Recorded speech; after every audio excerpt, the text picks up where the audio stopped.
All right, all you right now podcast listeners, I am a new host today, Auburn Shepherd here with the man, the myth, the legend.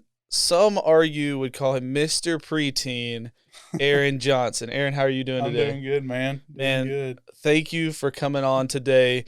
Want to just ask you a couple quick questions. All right. New stages of life coming up. Just want to see where you're at with it. So, to begin, how long have you been here at Ridgecrest? I've been at Ridgecrest for 22 years. 22 years. Now, were they all fun years?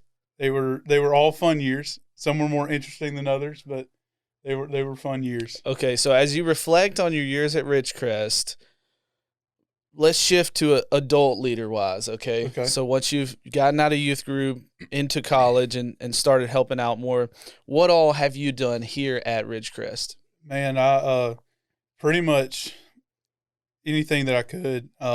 Leader-wise, I started off as a dive-ins leader for our middle school guys over the summer, and that kind of segued into me eventually leading the 7th grade guys about a Sunday school class. And so that was something that I really enjoyed. That group got a special place right here. You know, they called me Dad. That was different. That was new. So that was the first small group I really led.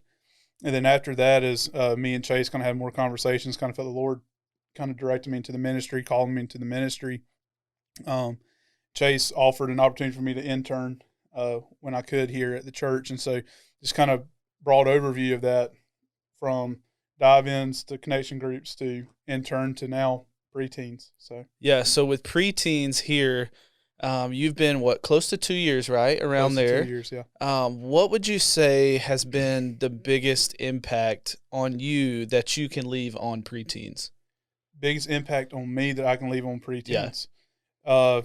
Don't wait to be older to live for Christ now. That's the biggest thing. I think a lot of times for kids that age, and really for anybody in the student ministry, they think we have to wait to grow up in order to be effective for the gospel.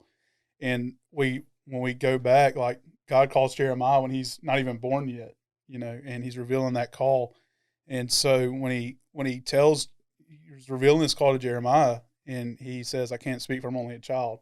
Right? Shared this with the preteens last week. God's response, we learn a lot from that. When he says, "Do not speak for you're only a child because I'm with you." Right? It's not our age, our experience, or our know-how necessarily that matters in the call. It's the fact that God called us to that. So I guess the biggest thing that if I could just leave on those students with, it would be don't wait to grow up to live for Christ now. Right. I think that's super important. And as we look at, Jeremiah was obedient to his call. Yeah. You also are being obedient to a calling. But before that, I want to ask you, I want to reflect. I'm going to reflect on my favorite memory of you with the preteens, something I'll never forget. And then after I finish, I want you to answer the same, your biggest, most memorable moment. Okay. So for me, I would say the most memorable thing, and it's probably simple to a lot of people, but what we have here at Ridgecrest, when you come in, you check in and you get a name tag.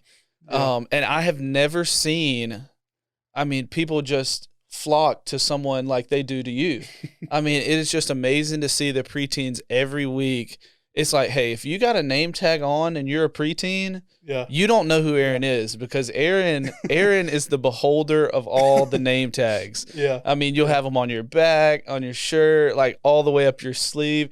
Anywhere and everywhere you will have name tags. And I just will not forget how much of an impact, just so simple as letting kids put a name tag on you, how important that seems to them each week. Yeah, it's crazy. On Wednesday nights, my name's not Aaron. It's Tegan, Zeb, Zane. Like, I have like 15 different names. But and really and truly, I don't know how that started, but it kind of stuck, pun intended. Yeah. But it just kind of stuck. But yeah, I guess this is my turn to answer. Yeah, favorite preteen memory. Oh man, there's been a lot. I would say probably one of the funniest preteen memories was last year.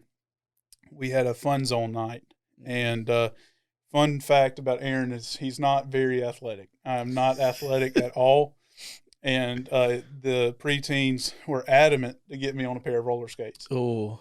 And somewhere, somehow, I believe Miss Maggie Tedder has a video of me busting it at Fun Zone. So I guess a funny memory would be the preteens trying to teach me how to roller skate, and it was pretty bad. It was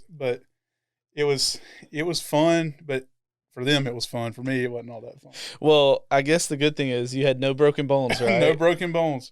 I would be in the same boat with you of having I cannot roller ice skate. Like I want my shoes to be solid on the bottom and to be able to walk. You know what I mean? So as you look forward to this next stage of life, this Wednesday will be your last Wednesday night. Have a blowout. I mean, it's going to be a blast. But let everybody know kind of where you're headed next, and what's ahead for you. Yeah. So, I kind of mentioned earlier that the Lord had called me into the ministry, and over the past few months, starting back in November is when I first got the message or the phone call. Evan Cohen called me. He's the pastor of Bethlehem Baptist Church in Headland, and he asked me if I would be willing to put in a resume to be their next youth pastor. Okay. So over the past few months, went through the whole process, and about 2 weeks ago, they offered me the job to be their next youth pastor. So this coming Sunday, I will be preaching in view of a call.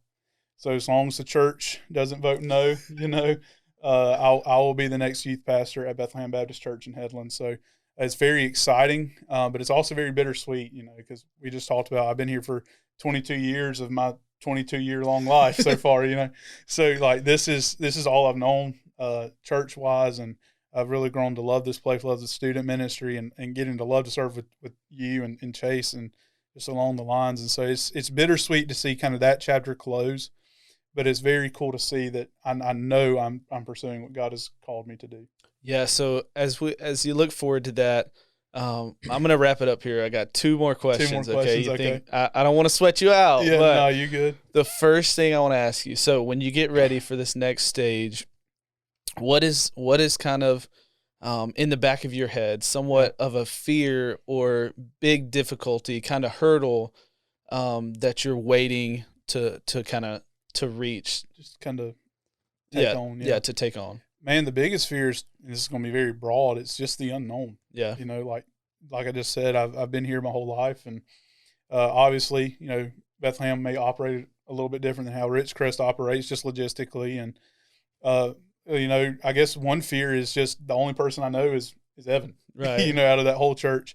And so while that's kind of a fear of just kind of stepping off into a group of people I don't know, it's also really exciting because I love people. I love getting to meet new people and build relationships. And so I'm really looking forward to that. And then just learning. I've got a lot of learning ahead of me, learning how does student ministry actually function from the viewpoint of the student pastor. I've seen it from the viewpoint of an intern and all. And I'm so thankful for Chase and you and the staff here at Ridgecrest that's invested in me to get to this point. And so just there's a lot of learning that I have to do, I would say. Yeah, so coming up within the next few weeks, you're going to start hitting it heavy. You kind of just alluded to it. So what are you most excited for in this new journey? Would you say it is building those relationships and meeting people? I would say that's definitely a part of it. But, man, I would say just being able to do and be more immersed in student ministry and that level.